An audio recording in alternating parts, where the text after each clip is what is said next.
The Classic TV channel is your happy trails to golden oldies television from the 1940s through the formative years of the 1950s and 60s. Enjoy restored TV shows Mickey Rooney Show, Groucho Marx, Trouble with Father, Terry and the Pirates, One Step Beyond, Beverly Hillbillies, Bonanza, The Lucy Show, Dick Van Dyke, Annie Oakley, Ozzie and Harriet, The Howdy Doody Show, and many, many more. Binge your night away. So return with us now to those golden days of yesteryear.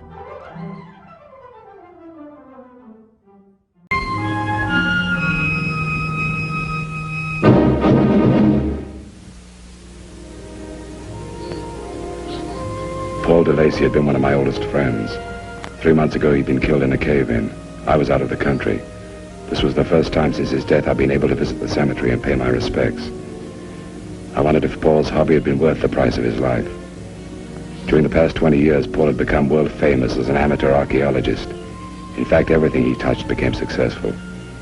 He and Ed Phillips built the DeLacy Phillips Motor Company into a multi-million-dollar business. I thought of his son, Steve, and his daughter, Pamela. I'd known them since they were children. When their mother died, Paul and his children seemed to grow even closer together. I knew their father's death must have affected them both deeply. I decided to visit them.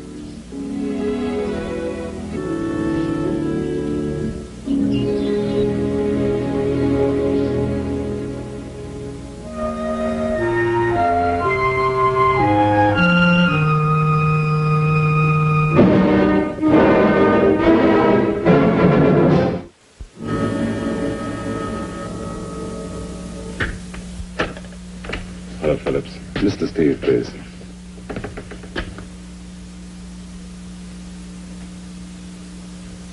Mike. Steve. It's good to see you again. Thanks. When did you arrive? Late last night. It always amazes me how you're just arriving or just leaving. Sit down. Thanks. Can I get you something? No, nothing, thanks. Where's Pam? You might as well know she isn't living here.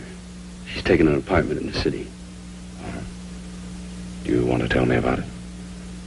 Not much to tell. It concerns Dad. I don't think Dad's death was an accident. How does that tie in with your sister? I think Pamela killed him. It's a very serious accusation. I know, but I think she did. Call it instinct, anything you like. I don't want to call it. I want to know. When your father was killed in Mexico, you and Pam were along. From the newspaper accounts I read, the police believed it was an accident. So did I, at the time. What happened to change your mind? Well, immediately after Dad's death, Pam began avoiding me. It became increasingly worse at the funeral. She didn't say 2 words to me. And when Dad's will was read, she didn't even show up. We've always been so close. So I began to think. Suddenly I got an idea. Pam had killed him, and her conscience was driving her crazy.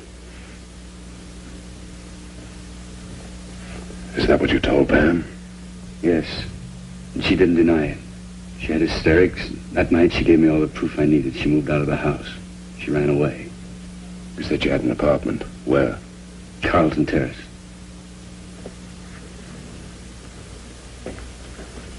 Where are you going? I'm going to find out if you're right.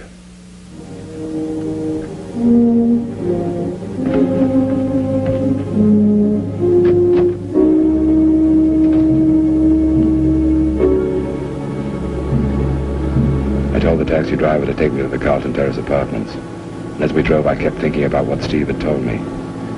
I've wanted a lot of things in my lifetime. Right now, I wanted Steve to be wrong.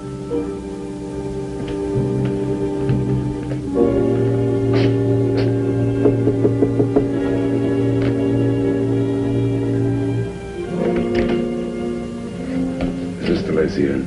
I'm Michael Lanyard.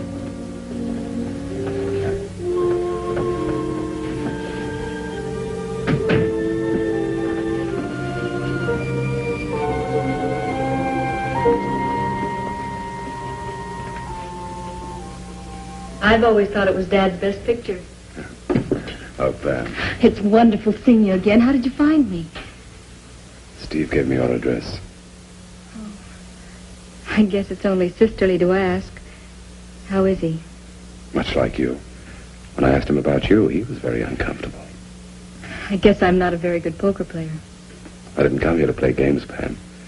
I came because of a conversation I had with Steve.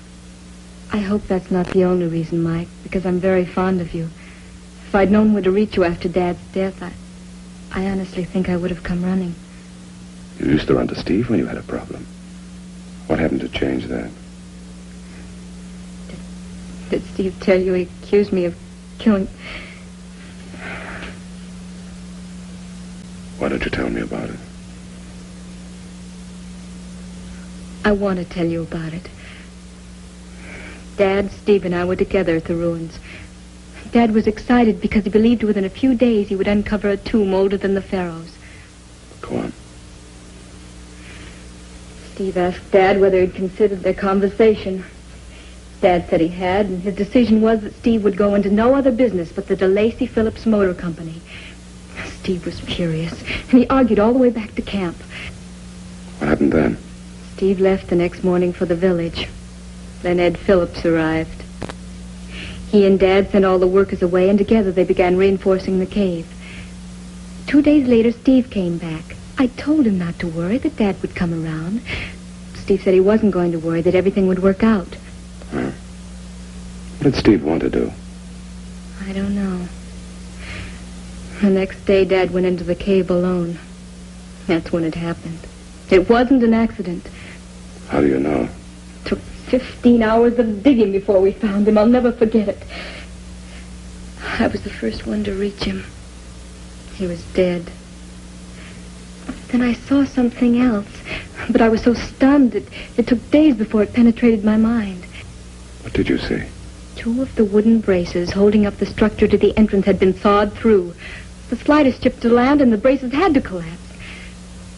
When we returned here, I went to some friends. I didn't tell them why, but I told them what I'd seen.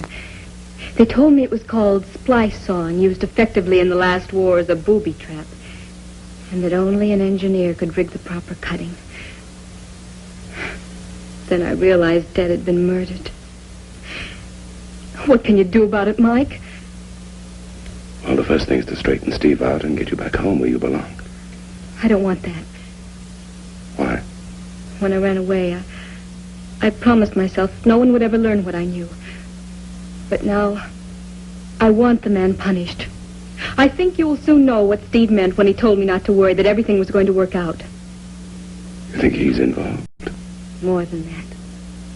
Steve is a graduate engineer.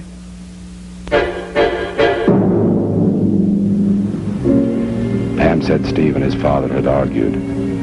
If anyone could tell me whether the argument had been really serious, it would be Ed Phillips, Paul's partner for 30 years. He gave the driver the address of the DeLacy Phillips building.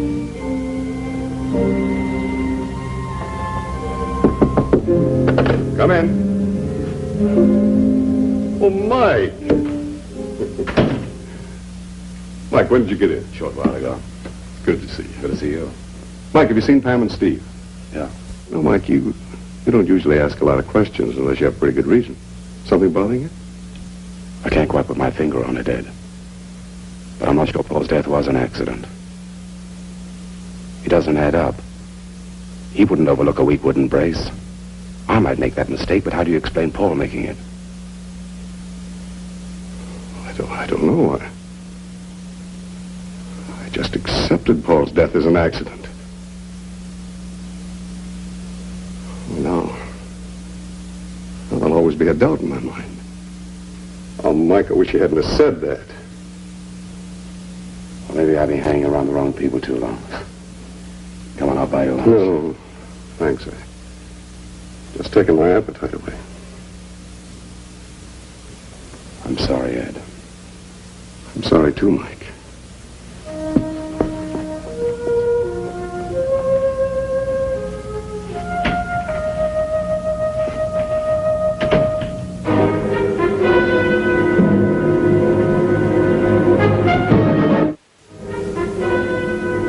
I headed for the office of Alan Harper, Paul's attorney. He knew I was on my way over.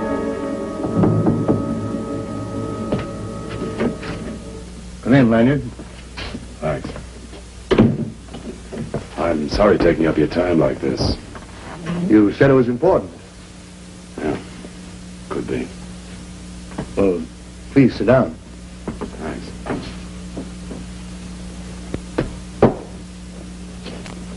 Harper, how much money did Paul DeLacy leave to Steve and Pamela?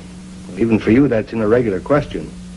But the will's been filed for probate. It's now a matter of court record.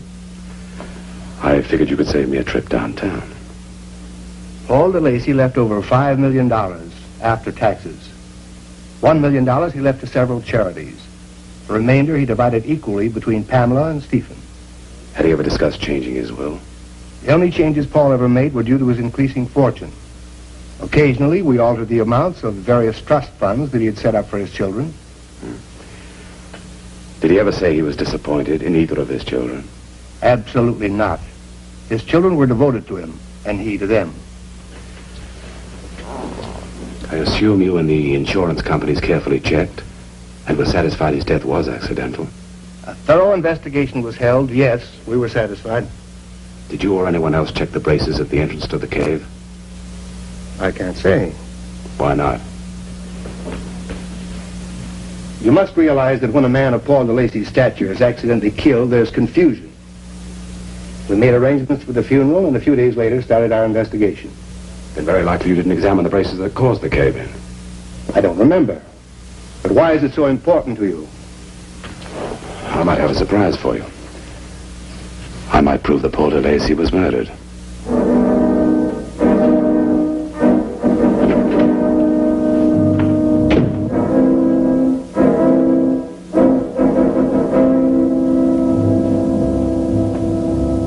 I went back to my hotel to review everything that I'd learned today.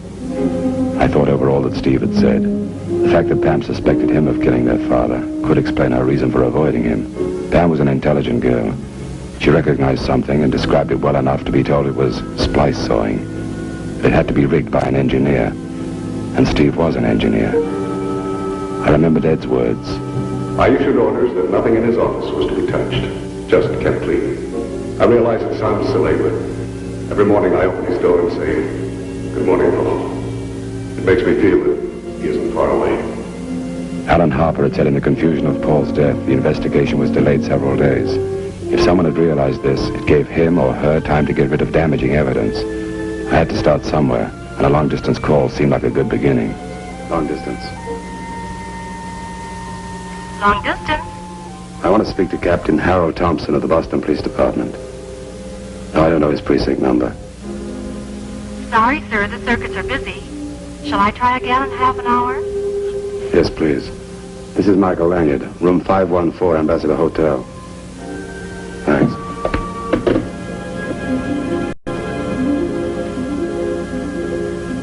It was only 4:30 in the afternoon. That meant Alan Harper would still be in his office. I decided to call him because I had an idea. Operator, get me Alan Harper. He's an attorney. His office is on Park Lane. Yeah. Harper's secretary put me through to him. He didn't sound at all happy to hear from me. He said I upset him when I implied that Paul's death might not have been an accident. I told him I was sorry and that I needed all of Paul's private papers and files. He said it was impossible and unethical. I told him I didn't have time to argue, and if he didn't send them over right away, I'd call the insurance companies. He was silent for a moment, and then he agreed to have the files delivered to me. I made it clear to him that I wanted everything, the insurance policies, pending patents, corporation setups, and anything else he had. Harper didn't say goodbye. He just said okay and hung up. I talked to Captain Thompson and told him what I wanted him to do. He said he'd get on it right away, and if he found anything, he'd call me back. Paul's files showed him to be a man with dreams and vision. I'd learned what he felt the day he and Ed Phillips started in business, and how he felt when his children were born, and when his wife died. And I learned something else. Hello? We have a collect call from Mr. Harold Thompson. Thompson began by saying he put several of his men to work, and they'd only been able to turn up two things. He mentioned MIT in the year 1916. World War I in the Engineers Corps. Then he said even if he had more time, he doubted that anything else could be found. I told him that was enough, because with his information, plus what I'd read in Paul's files, I was beginning to get a pretty clear picture.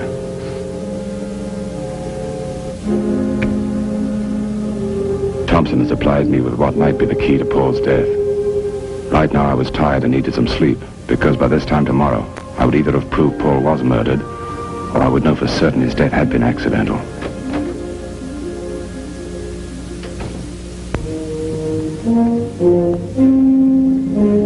The next morning, while having breakfast, I telephoned Steve and Pamela. I asked them to meet me at my hotel about 10 o'clock. I also called Ed Phillips and invited him to stop by around 10:15. I had an idea, but I wasn't at all sure it would work.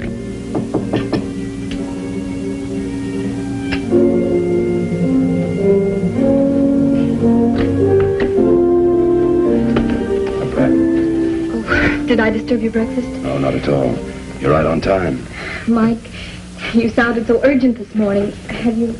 Have I found out something about Steve? Yeah. Yesterday, Mike, I made a mistake. I shouldn't have talked to you about my brother. I don't want anything to happen to him. Sit down, Pam.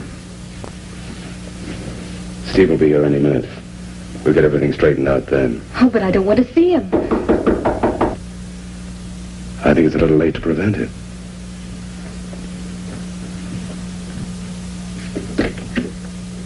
Hello, Mike. Steve. If this is a joke, I don't like it. It's no joke, Steve. I want you and Pam to listen to what I have to say. Go ahead.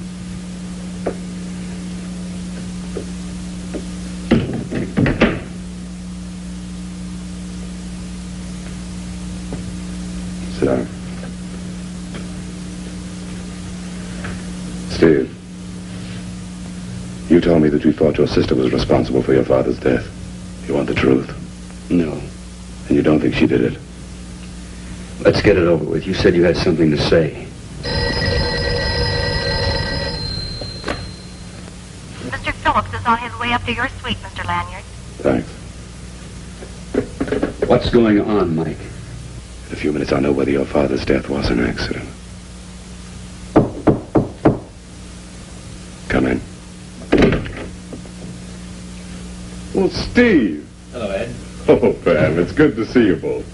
You know, I've been intending to call you for dinner. How about tomorrow night? That'll be fine. Oh, Mike, I'm sorry for the way I acted yesterday. Now, what's this all about? Ed, you lied to me yesterday. Twice. I'm afraid I don't follow you. You said you believed Paul's death was accidental. You said you weren't an engineer. All right. I'll still say it. It won't work anymore, Ed. You see, I've been checking. You were graduated from the Massachusetts Institute of Technology in 1916. In the First World War, you served as an engineer. What about it? Well, what has this to do with Paul? I did a lot of reading last night. Mike, don't fool with me. If you have anything to say it to my attorney. Better still, why don't you call the police? I'm sorry, Pam. I want to apologize for it. You're not leaving, Ed. Sit down. You told me that 30 years ago you and Paul formed a corporation. But you neglected to tell me that the stock in that corporation had a reversion clause. If one of you died, the stock reverted to the surviving partner. That's common knowledge, Mike. Perhaps. But 15 years ago, you and Paul decided to change that. But you never did. And I know why. Oh? Suppose you tell me, hmm? Paul married first and had 2 children. You married much later and had a son.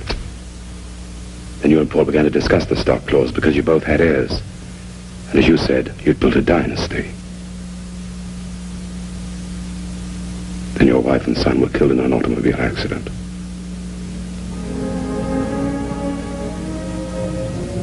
Shall I go on? No. You might get it wrong, Mike.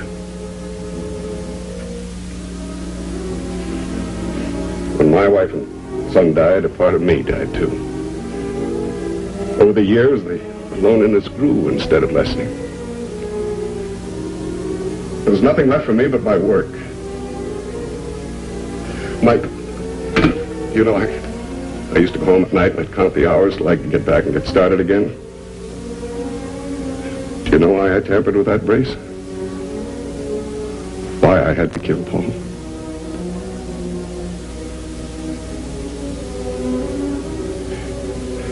Well, one day, Paul talked about bringing Steve into the firm. I tried to talk him out of it. You remember that, don't you, Steve? Paul brought up the stock provision clause again, and I realized that he wanted everything for his children. Mike, I haven't very long to live. I'm a sick man. I don't have a son to leave my share to. Everything that I'd spent a lifetime to build was going to go to Paul and his family. Mike, I didn't want to be cheated, don't you understand? I wanted to own it. For once in my life, I wanted something that was all mine before I died.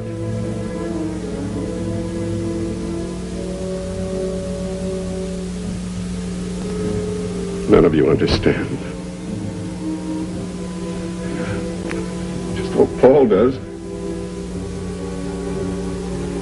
I loved him.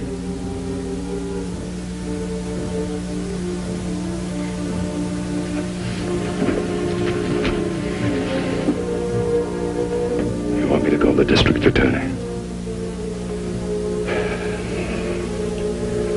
No. I may as well do that. I've done everything else.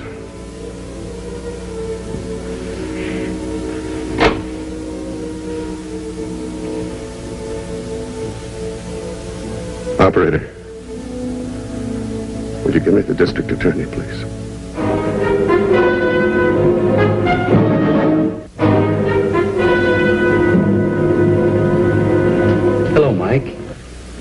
I thought you left town without saying goodbye to us. You know me better than that. Goodbye, Pam. Steve. Goodbye, Mike, and thanks. Bye. Mike, we visited Ed today at the penitentiary hospital. The doctor told us he won't live another 30 days. Pam and I talked it over. The firm's name will remain the DeLacy Phillips Motor Company. We told that to Ed today. What did he say? He asked Steve if he would issue orders that nothing in his office be touched or changed, that it always remain as it is. What are you going to do? It'll be the first request I make the day I start.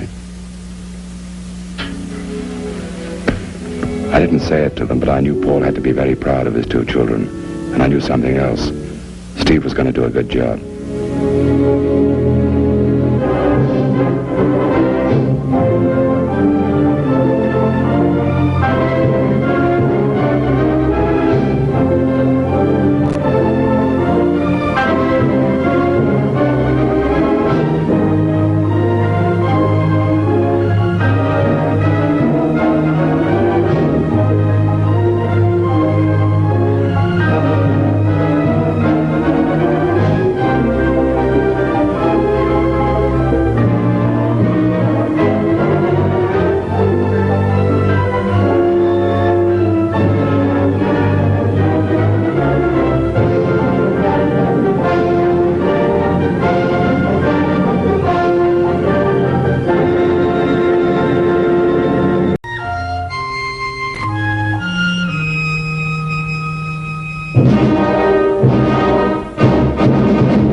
Hello, Sergeant.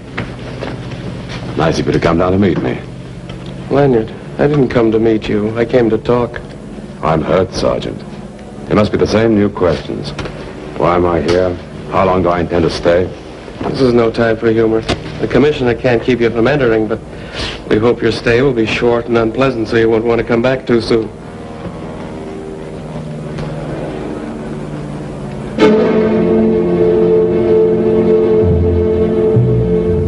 been necessary to fly around the world, that headline would have made me leave for Los Angeles. I came to Honolulu to keep an appointment, but it could wait. Los Angeles? Yes, Los Angeles. I'm sorry our reunion was so brief.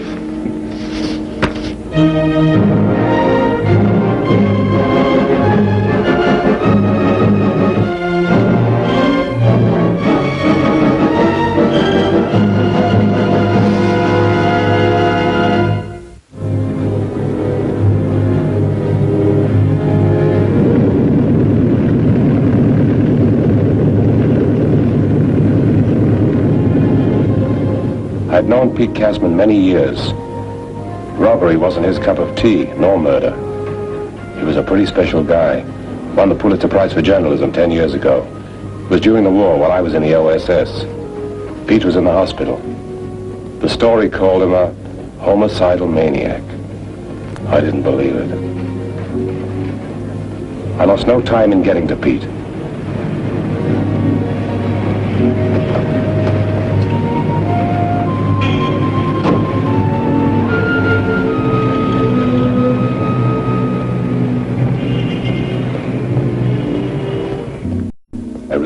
This wasn't the Caseman I'd known. He just stood there and smoldered. And soon I knew he'd explode. Get out of here, Mike. Did you take that painting and kill the guard? If I say no, I'll believe you.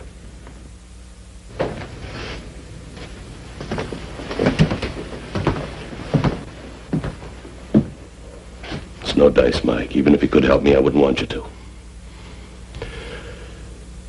Got a cigarette? Sure.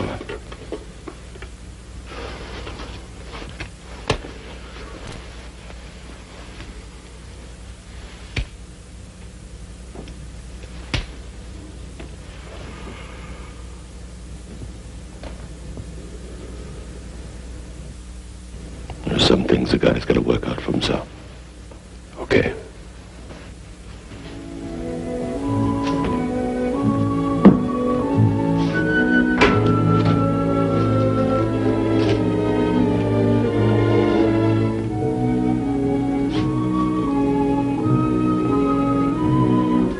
It was a cinch that Pete wanted to handle things his way. I had a feeling it was the wrong way. The next person I had to see was Pete's old boss, George Jensen. Lanyard, don't you think the paper would have stood behind Pete if we'd had anything to stand on? Last year, we sent Pete on assignment to Cairo. He was wounded. After that, he seemed to go off the deep end. Big drunks, brawls. He spent a month in a hospital in Vienna. Finally, we had to call him home. Didn't he tell you what was eating him? Never gave us a chance to ask. The human mind's a funny thing, Lanyard. Something happens and... That's the point, Jensen.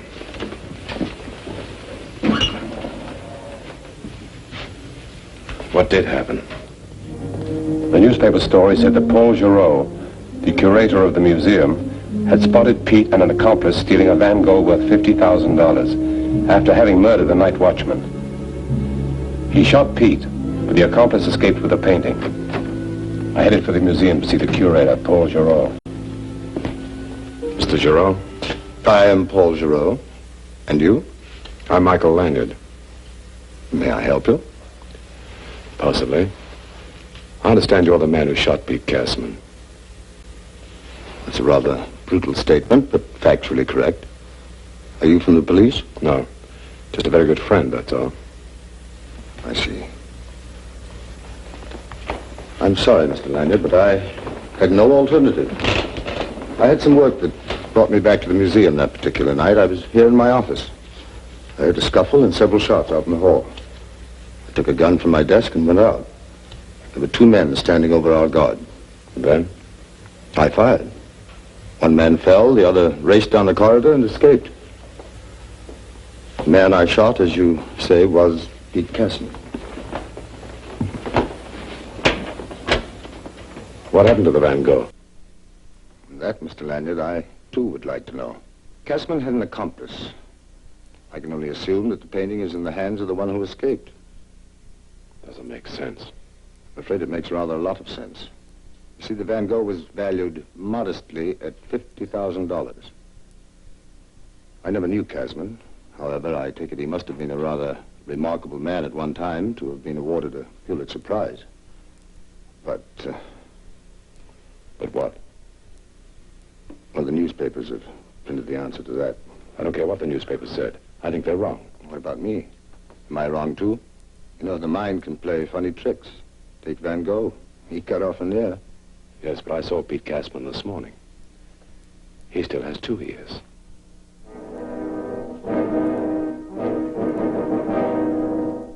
That I could find out what happened to Pete while he was in Europe. But I hoped here in Los Angeles where he lived I might get a line on him. I talked to a lot of different people he knew, friends and tradesmen. And while they all wanted to help, none seemed able to add much, except that Pete was a pretty mixed-up guy when he got back. I had about hit the bottom of the barrel when I met an old friend of mine and Pete's, Charlie Morse. He knew something no one else seemed to know. Pete Caseman had a wife. Charlie even knew Millie Caseman's address. He also added she was taking Pete's trouble pretty hard.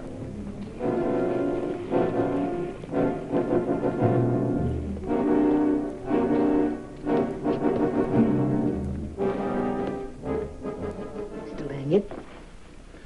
I think you better call me Mike. I feel I should anyway. He talked about you so much. Poor Pete. He didn't do it. I'm afraid I know he did. You see, I was there.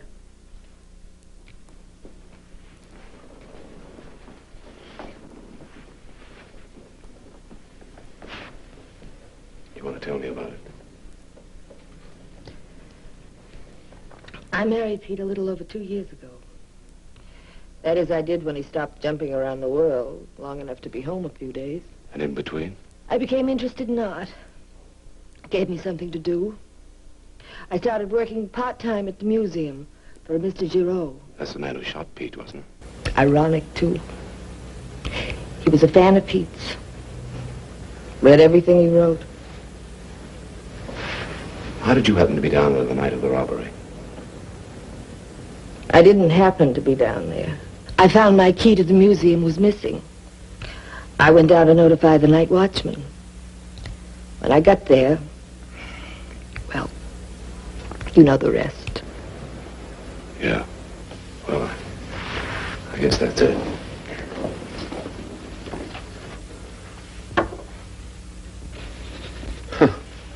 Look at that desk. Just like Pete, huh? Sloppy as he was brilliant. That's the book he'd been working on for the past 5 years. Even he was enthused about it. So I guess it must have been good. You mean you haven't read it? He wanted me to wait until it was finished.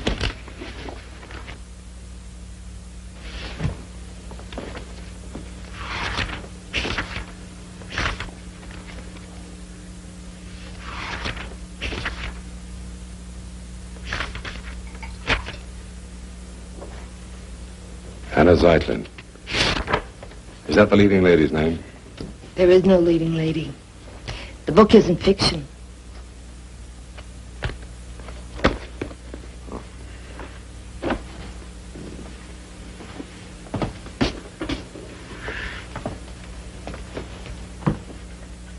One more thing, Millie.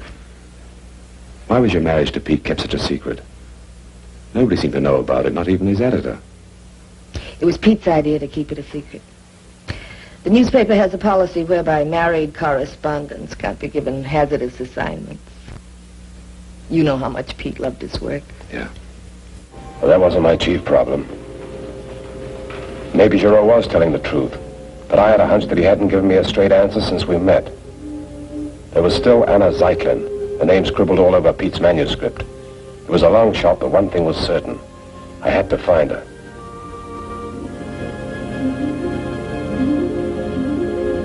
Michael Lanyard is not in the country.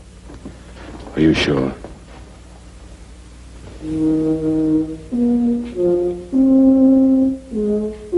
I'm sorry, Mr. Lanyard. Please come in. Thanks.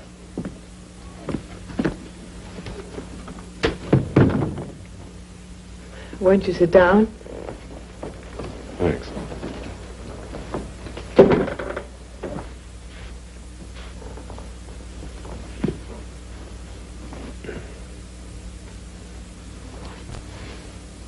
You and Pete must have known each other pretty well.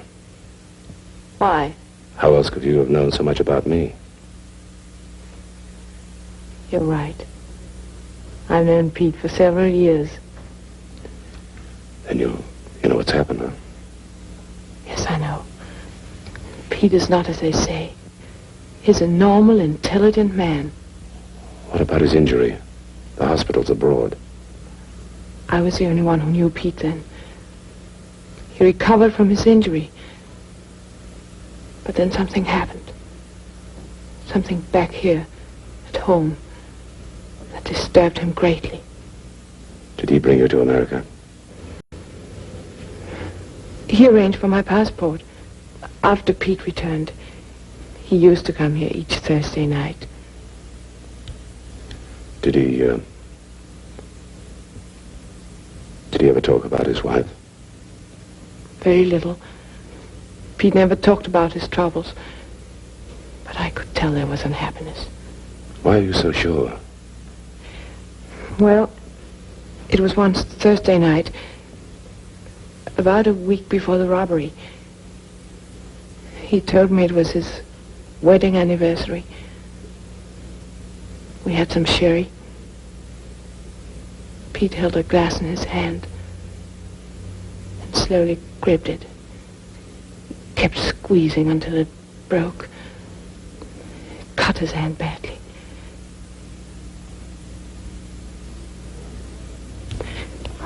What are you going to do? Find a Van Gogh painting. I've a hunch whoever has it is no friend of Pete Caseman's.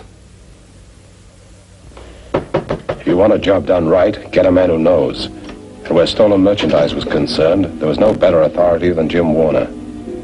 Look, Mike, I don't want any trouble. Heard about the Van Gogh robbery? I gotta go. Somebody's got that painting. They probably tried to pass it.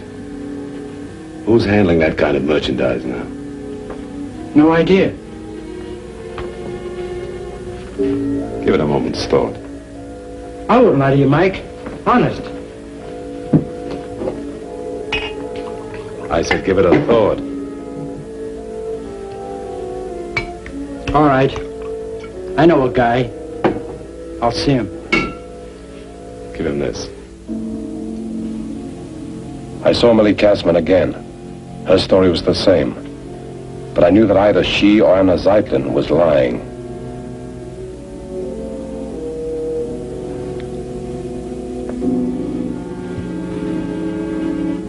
I checked with several other people and then returned to my hotel. I figured it was time to start adding up the final score.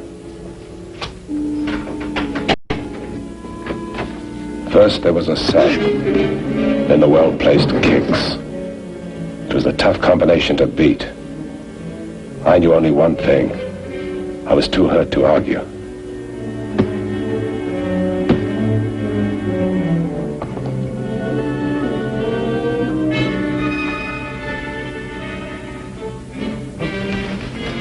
What happened?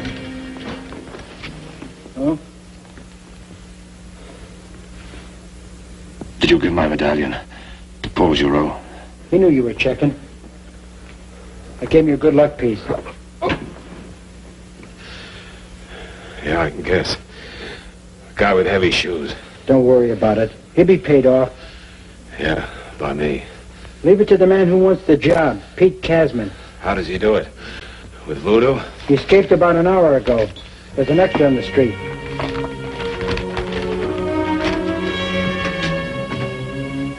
I gotta go. I was sure that it was Giroux who had given me the going over. But right now my mind was on Pete Caseman. I figured he'd head for his wife, Millie. That was going to be my first stop.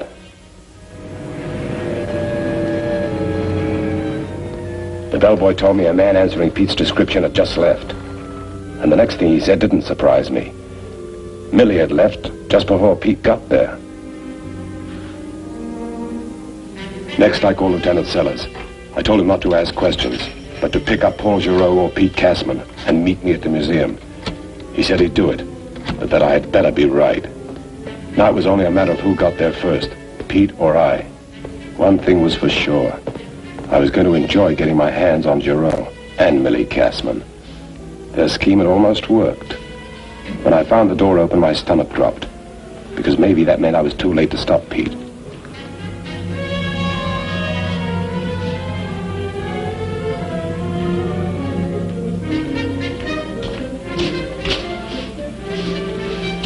You turned around just in time. What did you have to break out for? You met my wife. I loved her, Mike. I decided to come back and try to patch things up. With my background, I was a perfect setup. Give me that gun. You get out of here and leave me alone. I mean it, Mike. Okay, Pete. If that's the way you want it.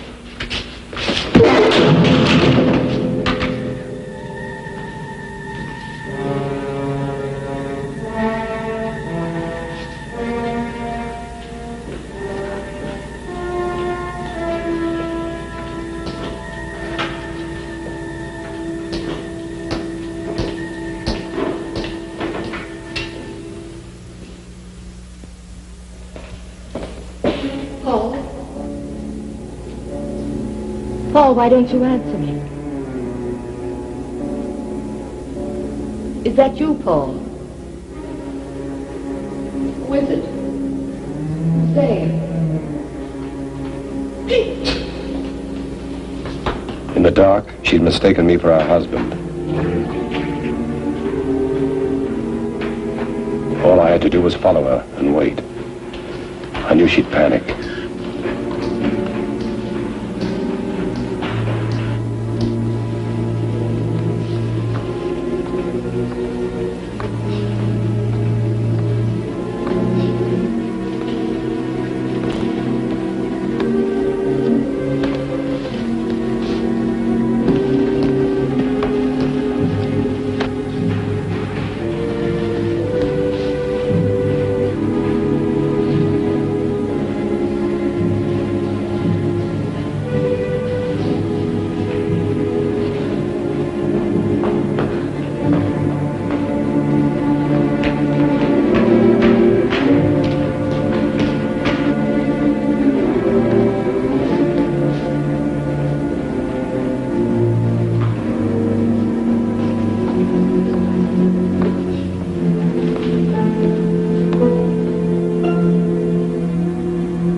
Let me explain. If you'll try to understand.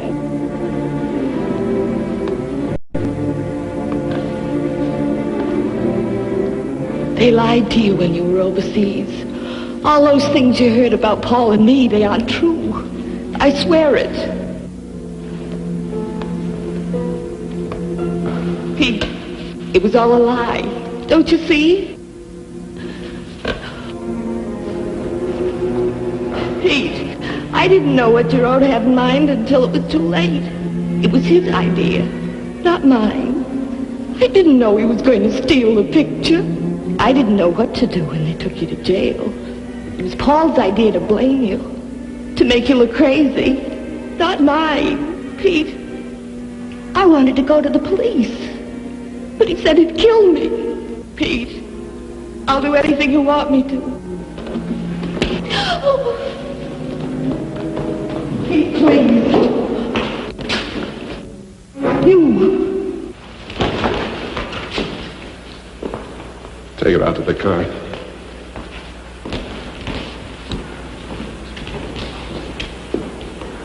I think the lady has something to tell you. I know. I heard. We were in the doorway. It's enough to make any guy crazy. Where is Pete? He's okay. We picked up Gerard's, too. He had the painting under his shirt. There are probably a few details left, but we'll get him out of Gerard and the girl. Probably tried to pull the robbery off themselves. Was surprised by the night watchman. Killed him. Had Caseman come down to play the part of Patsy.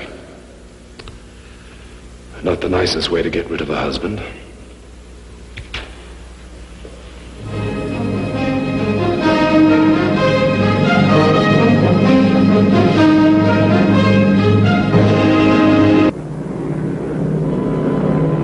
A few days later, everything was okay.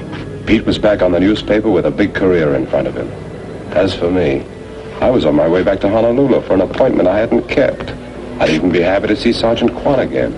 He didn't disappoint me. Why did you have to come back? Don't give me any trouble, Mr. Lanyard. Please, just tell me how long you're going to stay. It's hard to say. Why did you come back to Honolulu?